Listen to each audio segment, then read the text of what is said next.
Hey guys, welcome back to my channel. Welcome back to another new video. So as you saw in the thumbnail, Sri Lanka has announced visa free for Indians up to 30 days starting October 1st, 2024. So recently in the past few days, Sri Lankan government announced and added India to the list of 34 countries who are eligible for free visa on arrival. So just like Thailand, you just have to take your passport, enter Sri Lanka, and you get your free visa, and this is starting from October 1st, guys. So the rules are very simple. So there is a list of rules that I've given in the official statement. So one is your passport must be valid for at least 6 months at the time of arrival to Sri Lanka. So let's take an example of you're arriving on October 5th. From October 5th, you calculate 6 months and your passport must be valid with at least 2 to 3 empty pages so that you can get your seal stamped at Sri Lankan immigration.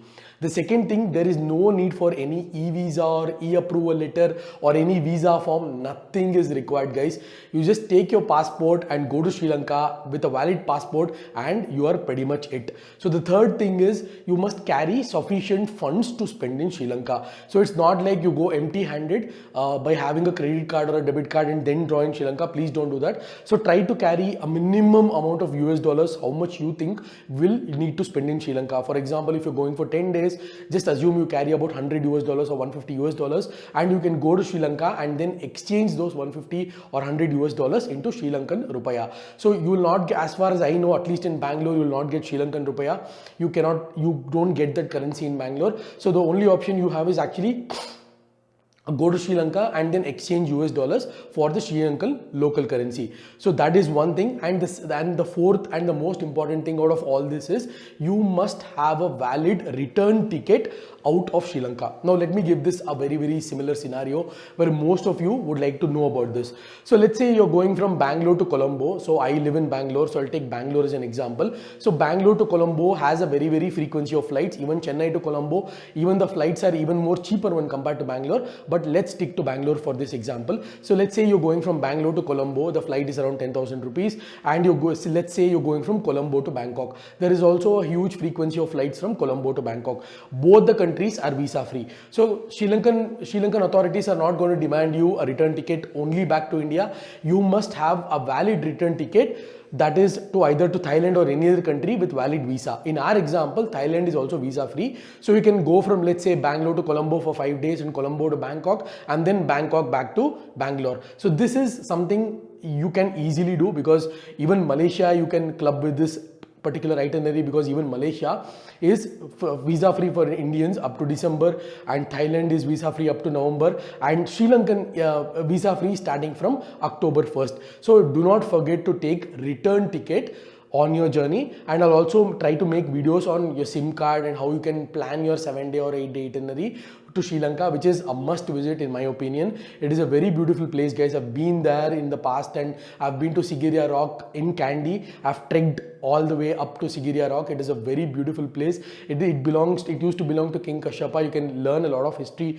when you go to Sri Lanka, especially if you're going from India. There is a lot of history for you guys to know about. There is Lord Ram temple as well in Sri Lanka, which is very good, and you can know more and more about Indian mythological history and Indian history in general.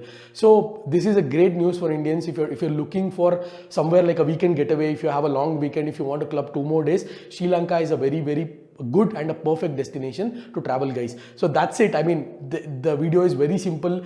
Sri Lankan government took this initiative to add India into the 34 countries of free visa, which is excellent in my opinion. And Indian Sri Lankan political relationships have been excellent over the past few months, and this is a deal breaker if you ask me. So if you're planning for a trip, apart from Thailand and Malaysia, which everybody goes to, you should really look at Sri Lanka, because Sri Lanka is one of the most amazing destinations and you must actually visit it. So if you have any questions on this free visa, do contact me on Instagram for immediate response. Follow me and then ping me, because I'm not getting notified, or comment in the comment section. I'll try to respond to you as soon as possible. So the video is very simple, guys. It's just 4 steps. I'll try to recap. 1 is you have to have a valid passport. 2, you don't have to fill any kind of form at all. And 3, you must have sufficient funds when you're in Sri Lanka. That's the announcement. And number 4 is you must have a valid return ticket on your journey. And also in this visa is valid for 30 days for Indians. So most of the countries are given 30 days and India is in the 34 country list. So this is a very, very good news. And when you're planning, like I said, we guys mostly plan on a free visa to Thailand or Malaysia or Bali, but Sri Lanka is right up there with these countries, and it is very, very cheap. If you carry INR, you can get it exchanged there, or if you carry US dollars, you can get it exchanged there. And the prices, the restaurants, the food is the kuttu paratha, all that you get is very, very cheap. And I definitely recommend you to go to Sri Lanka. So I hope this video was very informative. I don't want to make this video very, very lengthy. I'll catch you guys in my next video.